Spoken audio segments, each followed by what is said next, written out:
Hi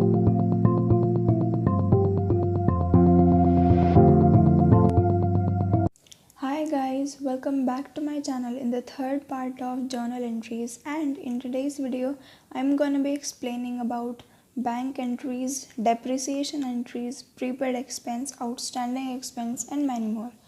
So let's get started. First entry is a check of rupees 5000 deposited in bank. In this entry we can see two accounts. First one is the bank account and the second one is the check. Bank account, which refers to our bank balance, is increasing because we are depositing a check of rupees 5000 in it, but the check that we had is going from us. So this is an asset and this one is also asset. Entry will be bank account debit because the bank amount is increasing, to check in hand account. We consider the check in hand account for the check. So amount will be rupees 5000 and the 5000. Second one is purchased building of rupees 5 lakh and paid rupees 10,000 as brokerage charges. Here find out the three accounts which will be considered. So first one is the building account. We are purchasing the building, so this is an asset and it is increasing, it will be debited. The second one is brokerage charges. It is an expense. And the third one is the cash because we are paying in the form of cash. So first will be building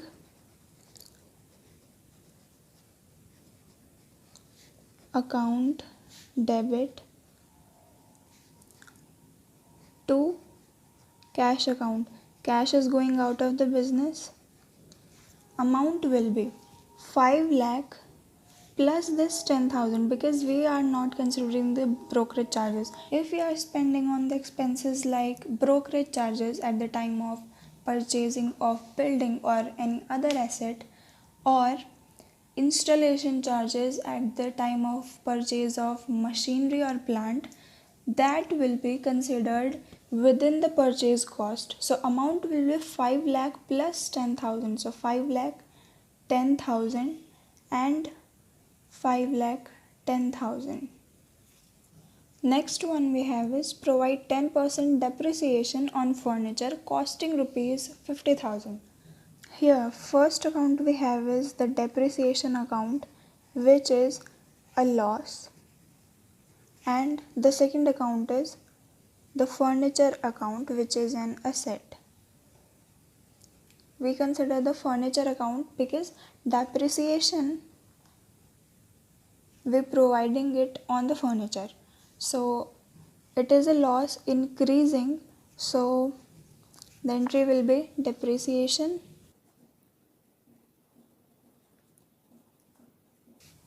account debit, and nothing is going out of the business, neither the cash nor the furniture, but the value of furniture is decreasing, so it will be credited to furniture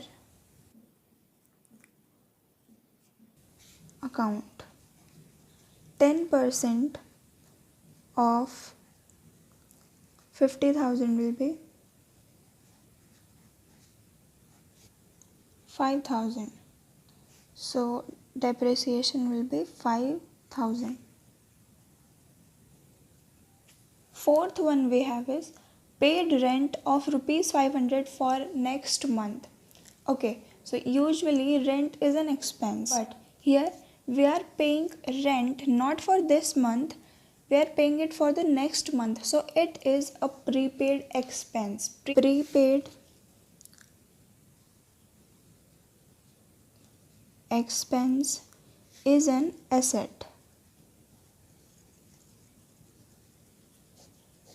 Why it is a prepaid expense? Because we are paying for a service which we haven't consumed yet, but we have paid for it. So it is a prepaid expense. Entry will be, first account we'll consider is prepaid expense, which is an asset and we are paying it for the next month, so it is increasing. Prepaid expense account will be debited, and expense we have is rent. We'll specify the particular expense. So prepaid rent account debit, and the second account we'll consider is rent, which is an expense, and we have paid this expense for the next month, so it is decreasing. And when the expense decreases, we all know that we credit it. So to rent account.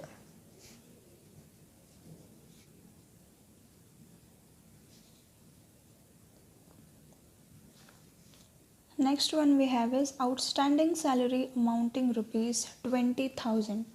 This entry includes an outstanding expense. You can say this entry is the reverse or opposite of this entry. So the outstanding expense are the dues which we haven't paid. Here the salary is outstanding. That means the employees have done their job but we haven't paid them yet. So outstanding expense is a liability, and here the liability is increasing, and whenever a liability increases it is credited. The second account will be the salary account, which is an expense and it is increasing because the previous salary has not been paid yet. So salary account debit to outstanding salary. Expense we have is salary.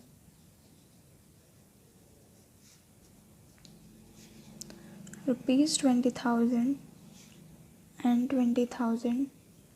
Sixth entry we have is Y, who owed us rupees 25,000, became insolvent. So it means Y had to pay us rupees 25,000, but now maybe he is bankrupt or his business is shut, he is facing loss and doesn't have money. So basically he won't pay us. This condition is known as bad debt, where we know that we are not going to recover any amount from the debtors. So this condition is bad debt. This is a loss and it will be the first account we'll consider. It is increasing, so it will be debited. Second account will be Y account.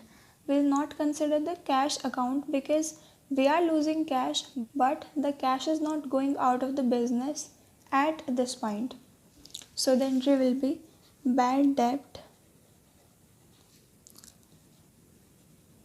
account debit to Y's account.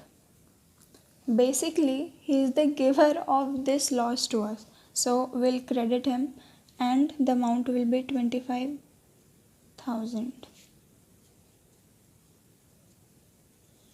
The last entry is received rupees 5,000 from Ram, which were written off as bad debt in the previous year. We are receiving rupees 5,000, which is cash, so cash will be debited. So here the first account is cash account. It will be debited because we are receiving the cash and we had written off the bad debt in the previous year. So now when we are receiving the cash, we have to reverse the entry. So like in this entry we have debited the bad debt. In this entry we are recovering the bad debt. So bad debt recovered account will be considered. So here we have debited the bad debt. So now we will credit the bad debt recovered account. So to